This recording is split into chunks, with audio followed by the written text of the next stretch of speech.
Okay, so in the last video, we covered the drums, but in this video, we're going to be getting into how I like to approach mixing my kick and my bass. Now, if you did miss the video about how I mix my drums, then be sure to check the link down below. But for those who have already seen that video and you're all up to date, then let's jump straight into this. So for me, I have a bus which has both my kick and my basses inside of it. But within the kick and the bass bus, I also have another bus which is for the basses. The reason why I love to do that is because when receiving mixes or when producing my own songs, more often than not, there's multiple bass lines. And rather than side chaining the kick against all of the bass lines individually, I'll just send all of those bass lines to a bus. And then that way I have the option to add a multi-band EQ or dynamic EQ, and I can use it to sidechain the kick against those, which is what we're going to be getting into today. Now, a key part to understand is great bass isn't always attainable. And what I mean by great bass is that bass that just hits you in the chest, or that bass that just makes your belly rumble, isn't always a possibility, because great bass is heavily dependent on the production and how the beat or the instrumentation sounds originally before you start adding any mix on top. To show you an example of this, I'll give you a little breakdown of how I've produced my bass on this song. So I have two bass lines. I have the bass line which is playing the melody, which is higher up in the range.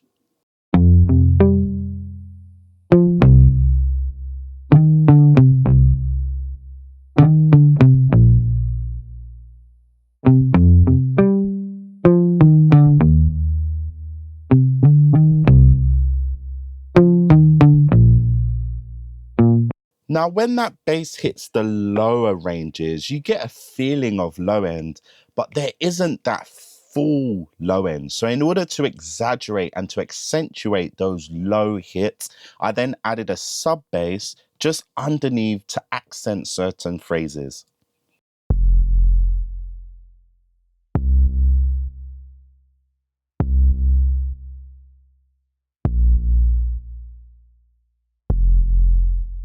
And now let's hear both of those together.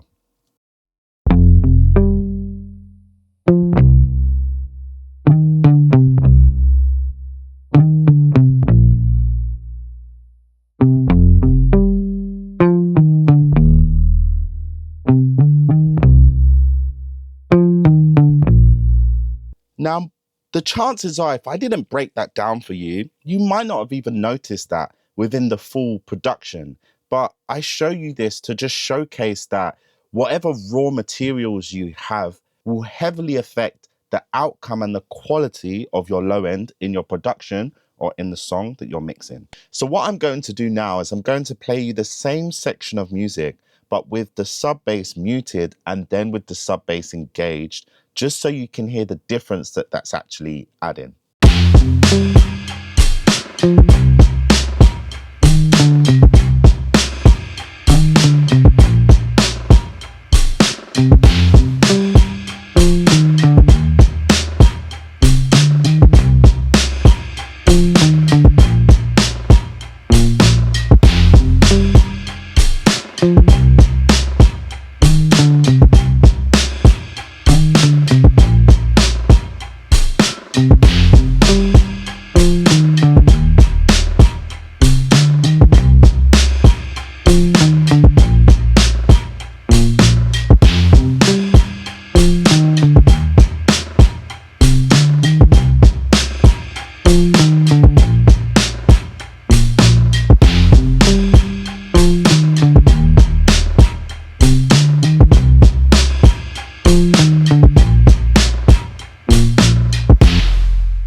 So what is the point?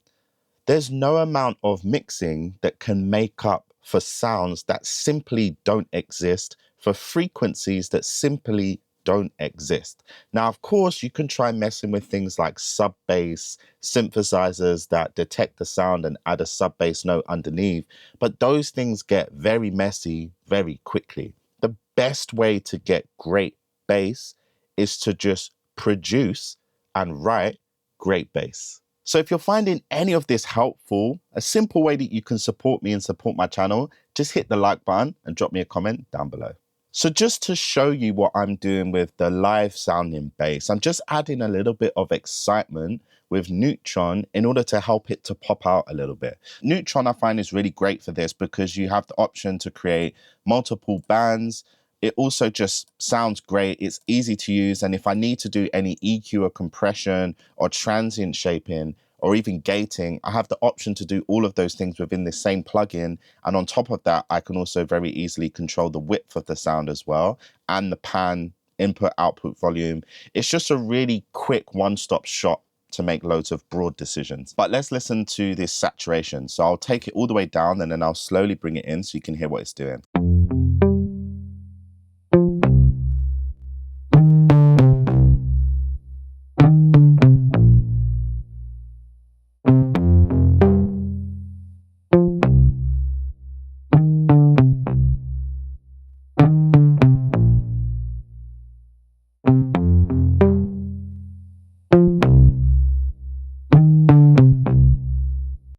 So what I was doing just now is I like to push the saturation further than it needs to be so I can just get a clear idea of what characteristic each of these different emulations are adding. Now for retro, I was getting a lot of distortion. For warm, I was getting a lot of harmonics in those lower mids. With tube, it was kind of breaking up the harder you pushed it. And with tape, I liked that I was getting this articulation and this transient detail in the top end, as well as getting that same body of warmth. So I decided to go with tape. However, 6.8 is too intense. So I just dropped this back down to 3.7, and that's how this sounds.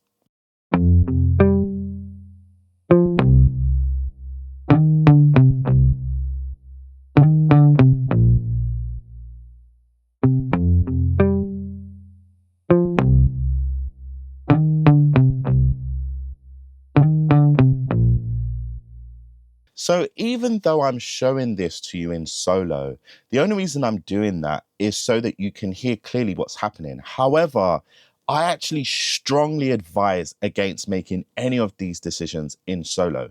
The reason being is that when you're listening to the before and after, you can hear a difference, but it's nowhere near as drastic of a difference when you actually listen to this within the context of the rest of the song. So I'm going to do the same thing. I'm going to bypass it and engage it, but I'm going to play the rest of the instrumentation and have a listen and pay attention to how much of a difference this subtle amount of saturation is actually adding.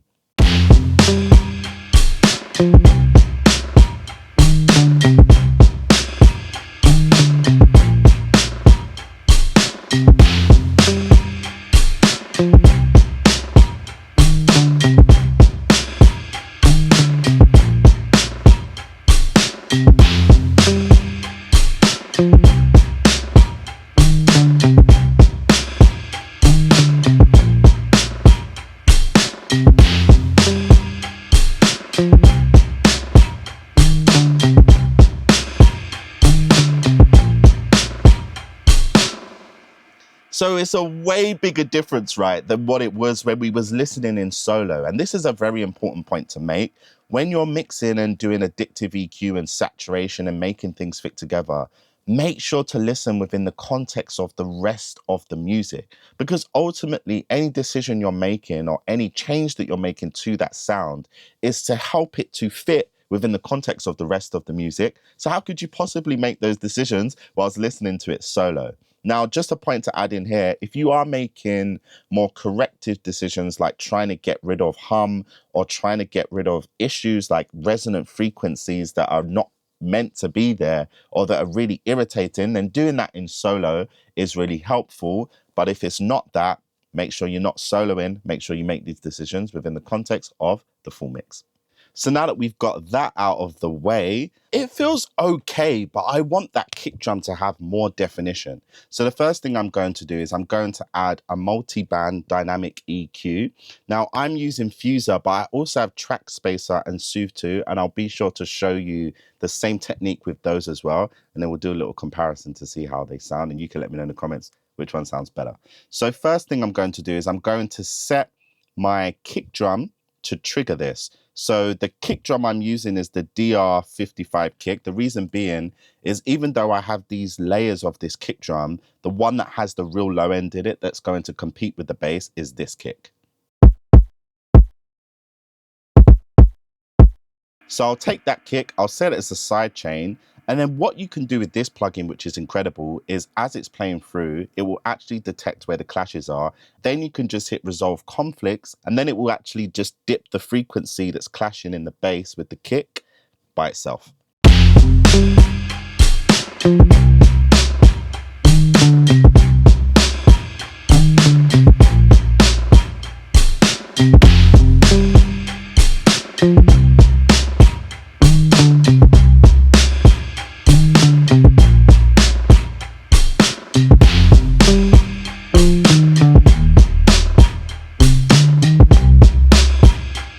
So as you can see, that was pretty quick. It's instantly been able to detect where the clashes are, and it's automatically created this EQ curve to duck the bass whenever that kick drum hits. Now, for me, it gets me in the ballpark, but I almost always want to narrow down that Q and then also speed up the attack because I don't want the bass to still hit whilst the kick hits. Whenever my kick drum hits, I want that bass to completely get ducked. And that's because I make sure that my kicks are chosen within the key of the song, and I make sure that my kicks have enough low end in them by themselves, because that's the way I like to produce. Now, if you're producing in a way where the kick's being layered with an 808, then you might want to approach this differently. You might want more of the 808's initial attack to cut through and then to dip it on the tail a little bit. That might be something that you want to do.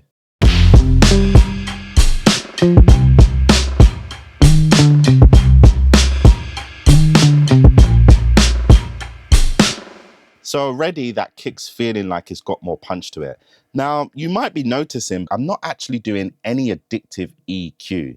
And for those who've watched the Hiphop Drums video, then you understand why, because all of the low end boost and all of the energy of that low end is actually coming from the bus level. I have the Oxford inflator, and then I also have you know what it is? It's that P44 Magnum. Now I'm going to bypass those two and just show you how the kick and bass sounds without those.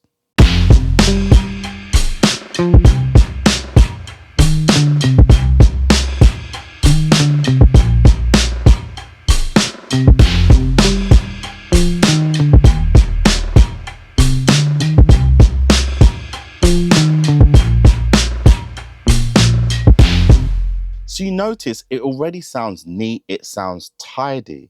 And the reason being is because before I'm doing any addictive EQ at a bus level or any saturation at a bus level, I'm making sure that these two elements fit together. I'm fixing the issues. Then once those issues are fixed on the bass bus, then I then go to my kick and bass bus and I boost the EQ on both of them. Why do I do that? Because they're one sound, they're one unit. That's the way I look at it. The drums, one unit. The music, one unit. The vocals, one unit. The low end, in general, one unit. So if I want to boost my low end, then I know I can go to my kick and bass bus and just boost it overall, and then I'm going to get that great low end. So have a listen to how it sounds when I bring in the inflator and also the P44 Magnum as well.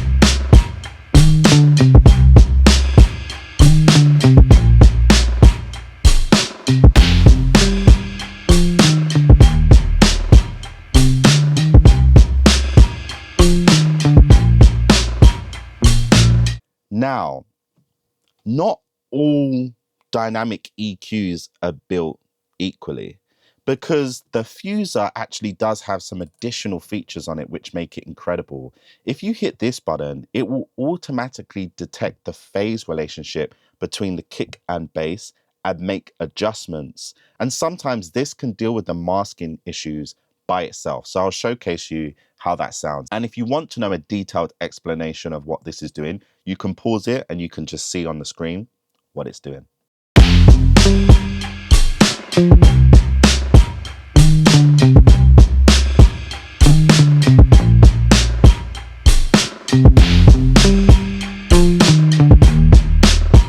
So you can see it listened to the music for a little while, and then very quickly it said, okay, it's going to offset it by 41 in the phase. And then this automatically gave the kick more punch as well.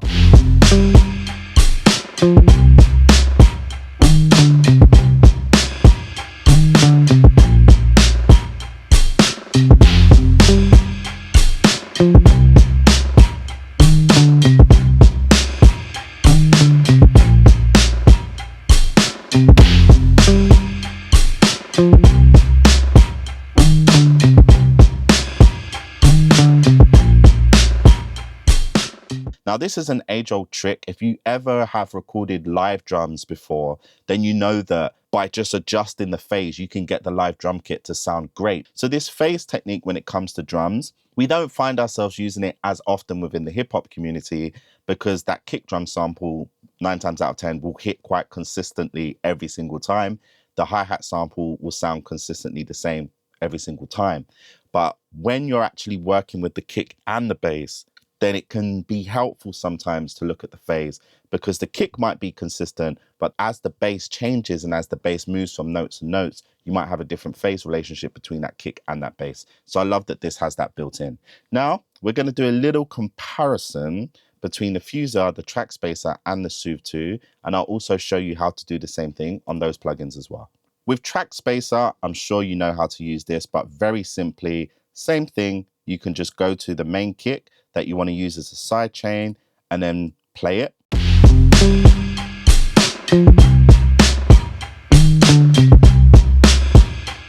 And then you can control the amount. You can also control which frequencies are being affected.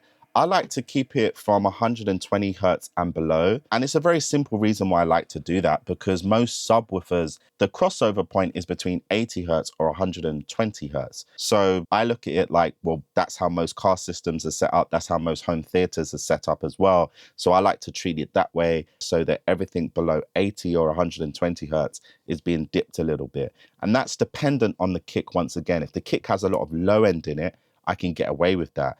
Whereas if the kick is hitting around 60 or 80 hertz, then what you can actually do is set a high pass so that everything below 50 hertz is unaffected. Everything above 140 or 120 hertz is unaffected. And Trackspacer will only dip the frequencies between these two regions like so.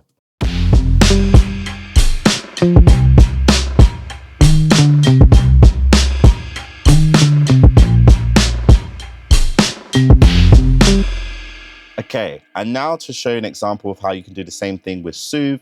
Very simply, you can just go to sidechain within your DAW, wherever that is, and then you can just set that kick drum to be the sidechain.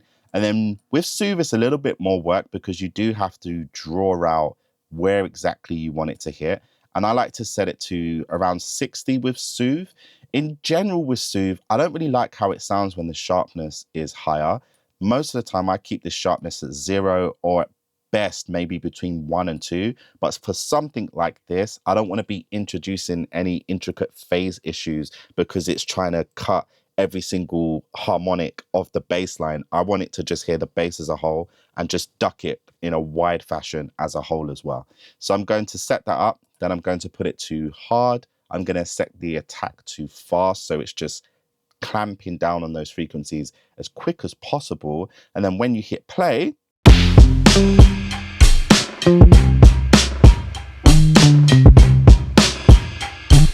you'll go through what I went through and you're thinking, hold on a second, this doesn't seem like it's moving musically with the music. And that's because with Soothe, you have to actually turn this sidechain button on, and that will enable it to listen to and detect the sidechain signal in order to determine the compression. So now that that's on, we should see it move with the kick.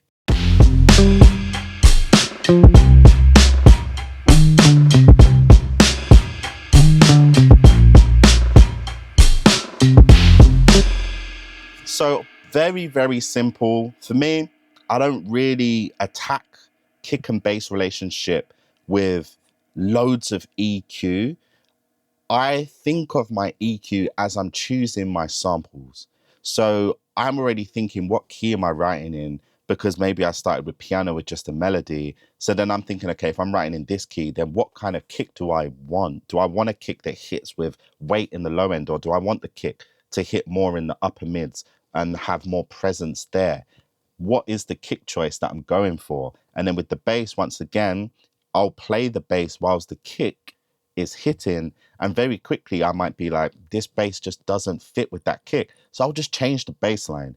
Being able to make these decisions on a production level is so powerful and is so key to getting your kick and your bass sounding good. But if you don't have those options because you're coming at this from a mix engineer standpoint, then same way, you can apply any of these techniques to get your kick and your bass to sit well. Now, for fun, let's have a little comparison to see if these sound as good as each other, or if any of them sound the best. And if any of them do stand out to you as sounding the best, let me know in the comments down below which one you think it is.